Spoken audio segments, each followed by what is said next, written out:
Well, hello.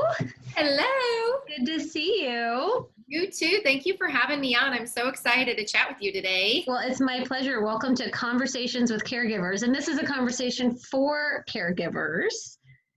So, why don't you introduce yourself and tell us a little bit about what you do? Absolutely. So my name is Nikki Wulff, born and raised here in Omaha, and I own my own company called Assisted Living Locators of Greater Omaha. And what I do in a nutshell is I help families through what I call the maze of healthcare. Mm, So whether it be they are currently at home, maybe your loved one is in the hospital or they're in rehab or they're in the emergency room. How do we navigate this, what I call kind of heartache and this mess, and where do they go next? So not only do I help with maybe referring to a rehab facility or a skilled nursing facility, but also to refer to an in-home care company that maybe can help them stay at home safely upon leaving the hospital. And then ultimately what I do is I partner with communities in the area. So independent living, assisted living, and memory care, all the way to skilled nursing home care. And I help people identify and I say avoid the Google of the world yeah. and just, help reduce that stress and give recommendations on places. And my service is actually at no cost to the family or to the caregiver. Wow, that's amazing. So, how do you get paid? Yep. So I'm very transparent on how the process works. So I would say the first half of what I told you, I just do completely at no cost. So whether it be a recommendation, setting up interviews, facilitating a family meeting, just to kind of get everyone on the same page, everything to the family is no cost. Where I do get paid is by the actual community, or what I say, the end user. Mm, Where your loved one or your mom may end up living, they actually pay me. So I have contracts with those communities to pay me what they call a referral fee. And so with that being said, I also explain it's totally legal. It is not a kickback with Medicare or anything like that. So it's very legitimate, and that's how I'm able to not pass that along to families. so, it sounds like you're kind of like a real estate agent, but Kind for of. senior living. Yeah, it's almost like a buyer's agent in real estate, and I only focus on senior living. So you think you want to buy a house in Dundee or whatever area, you contact an agent and they kind of put a list together and say, hey, here are the houses to start with. Hmm. Well, for senior living, it's so complex, especially with COVID going on. I live, in Springfield and my mom lives in Millard. And how can we come up with places maybe that are central, that are accepting admissions, that don't have COVID, and also that we can afford? Because there's Right. so many different price points. It could swing from $3,000 a month to honestly probably $8,000 a month, depending on the community, just for assisted living. And So that's, I mean, those are typically an all inclusive price for all of the amenities. And we've talked about the cost of staying home, and so it's not just financial. I mean, there's a big emotional toll that is taken yep. also by staying Yeah, home. I think, depending on, it can cause a toll for both parties. So the caregiver and the burnout and the 24/7. And then also for the person that might be struggling, it could be a toll on them because they may not have the interaction and I guess you could say stimulation that they maybe Mm, could get in a community setting. Because you think about a caregiver and what they're doing, and they're just tapped out. They don't yeah. have the energy or the wherewithal to keep their loved one busy all day, to help with the sundowners at night or the confusion. And so I think it can go both ways, definitely. I think one of the things that I've heard quite a bit, I'm in several support groups for caregivers online, and people struggle to know when is it time because the caregiver is exhausted. They feel like the parent is declining, and they just get to be at this point like a crossroads. They don't know what to do anymore. So how, as you've worked with families, how do you help them navigate if it's time and when it's time?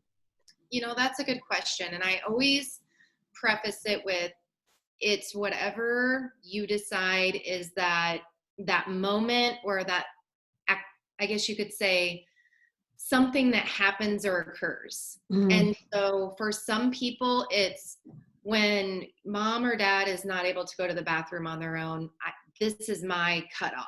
And Right. sometimes you need to have that for yourself, because I have heard some spouses, whether they be female or male, like, that's where I can't do it anymore. Right. Or maybe it's the first time that my loved one wanders and my neighbor finds them around the corner. This is it, which I wouldn't recommend that, but I'm saying these are some things that have happened to where it's kind of the worst of the worst. But I Right. think honestly, the first thing to determine is who's involved in the decision, and having that very first, I always say, planting the seed conversation, Hmm. which I'm more than happy to have with anyone, whether it be phone, coffee, Zoom, whatever they're comfortable with, to talk about even just the landscape of senior living and what might be appropriate. And it never hurts to kind of just put your feelers out there, talk about it, so you know that if and when a crisis occurs, which is typically what happens in my world, is I get the crisis, but I love the ones that I've already talked to maybe a year ago, and they're like, Nikki, we already did our research and we're ready to pull the trigger, and we have to move forward. Right. So I kind of did come up with, a list of things that I've seen very commonly that I would say, when is it time? And Okay. for me, when I think it's really time is when your loved one or whoever you're caring for is having multiple things happening. And it could be frequent falls, because the number one reason of senior really death is from a fall. Wow. And so I know there's a figure out there, and I'd be making it up like the percentage, but if you actually break your hip and you're over the age of 90, I think the average lifespan after that is like 16 months. Wow. So it's just, they're just not the same, whether it be the anesthesia and it kind of causes the memory fog, and they're never the same. I know my grandfather had a bypass surgery, and ever since then, it's just been different Hmm. in terms of, that mental state and the cognitive awareness and things like that. So frequent falls, frequent ER visits, folks that experience dementia and Alzheimer's that are very paranoid and they're calling 911, or they're thinking they're having heart attacks. I have a client of mine and their family that happens almost once a week. And so it's getting to the point where it's not really, if they're not safe in their environment and they're not able to make their needs known, I think that's a really big indicator that something needs to change. If you find that as a caregiver that you're feeling extremely stressed out and you're no longer able to live your life as you see would be somewhat normal and good for your own mental health, I think it's time to start looking. And I think the hardest thing for a caregiver, which I'm sure you speak with, your clients about, is it's okay. Don't feel that you're a failure. And I've heard so many times, and I think it is the hardest and the most sweetest thing is, a marriage vow is Right. sickness and in health. And I think that that's 100% true, but that doesn't mean to the detriment of your own health Right. and well-being. And so knowing you're not giving up your wedding vows, you're not giving up anything, you're actually doing what's right for them and safe for them and for you. So them are some things. The other things that I see a lot of is just losing track of the finances. If they're on their own and that goes whack, that can be a huge indicator that their medications are also not going well. Oh, that's such a good point. And I don't know if everybody would tie that together. Yes. So if you think about, just people will notice in different ways, whether it be the bank calls the power of attorney and says, hey, your mom's in here 3 times a day, or calling us, or the financial advisor is like, they're just not understanding what's going on. Just thinking about numbers can be the first thing to go. And that doesn't mean the meds are as well, but there's a really good chance if they're on, which most seniors are on 5 meds plus, Wow. 5 different things, whether it be heart, blood pressure, your cholesterol, if they're diabetic. And if you start messing that up, that is where honestly it's going to go crazy with the falls, and the falls will 100% start happening. So with that being said, it's just something that you really need to keep an eye on. The other thing that I find is nutrition. Okay. And if you notice a weight loss, if you notice that they're going out to eat for every meal, or maybe only eating out once a day, that's not good for anyone to eat once a day. Right. And so just really kind of keeping an eye on that. But I think them are really good indicators. And I think having other people outside of the caregiver, because if you're around someone every day, you may not notice they're losing weight. honestly. You just think about Right. the people you're around. And so having your family involved, and I know things are so weird during COVID and you may not notice, but having extra eyes and ears and taking them to the doctor and getting their checkups, but noticing those small little things are really going to be important for knowing if it's time. And I think most of the time people really do know. It's the denial is really hard to know Right.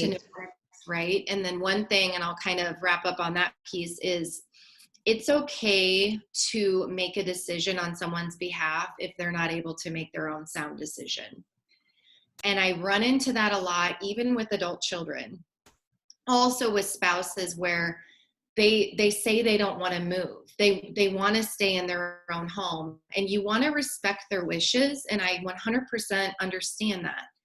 But if it is the detriment of their own safety and their own well-being, unfortunately, you have to take over that decision making and know that they're not making sound, rational decisions. And it's such a hard thing for anyone to do.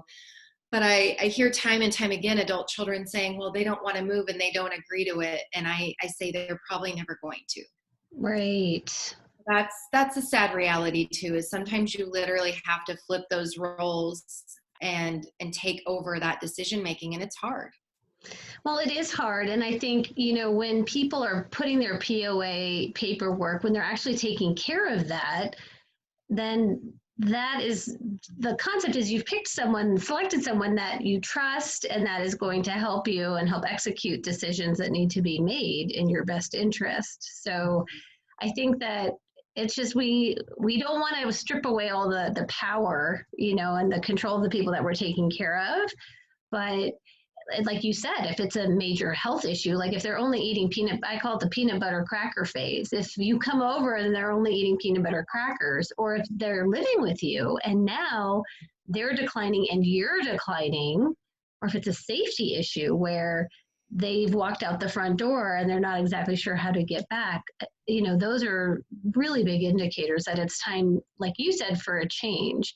And obviously, we've talked about, and you've helped facilitate, maybe home health is the first step, or maybe there's some other intermediary step that people can take before making that leap. But it's so important to have Yeah. a quality of life. Yep.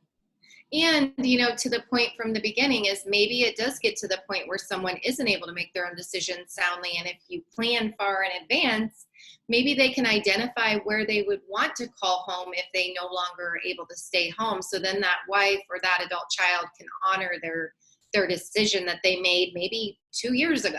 Yes. So just kind of planning and even identifying what place might be a good fit for mom or dad based on the way they grew up and what area of town they want to be in and what their budget is. So I always encourage that. And to your point about home health is, you don't always have to be ready to move right now. If you just want someone that's a resource in the community, where I've literally probably met every single home care company owner or marketer and the hospice and these different areas, just to kind of help give some recommendations, I'm totally fine with doing that. Right. Well, and I think what you were saying about having a third party earlier is so important, because I think as the caregiver, it can be hard to make those decisions, but if the recommendation is coming from someone else, then sometimes that pill can be a little easier to swallow for the whole family. If it's a decision that's coming from a doctor, but to get a party like you involved where you're saying, so this is what I'm seeing, and I have resources in our community that I can connect you with home health. But this is where, I can see from my experience where we're headed. So to be proactive, what can we do so that you're set up for success? It's a really great way to get the actual client. So say if they're somewhat on board with moving, but there's a bunch of siblings involved, it's a great way to take that emotion out of it. And it also allows them to be very armed to make their own decisions. So I just worked with a husband and a wife, and the kids were kind of spread out in different cities. And they're like, we want you to work with mom and dad because then they can make their decision with you and they won't feel like we're telling them what to do. Yes. And so it can be so valuable in that piece. And to be honest, the adult children may not have the time or energy or even know where to start, because as you know, there's so many of the sandwich generation where you're taking care of your own children and you have a husband or wife and you have your aging parents and you're trying to basically raise and nurture two different sides. Right.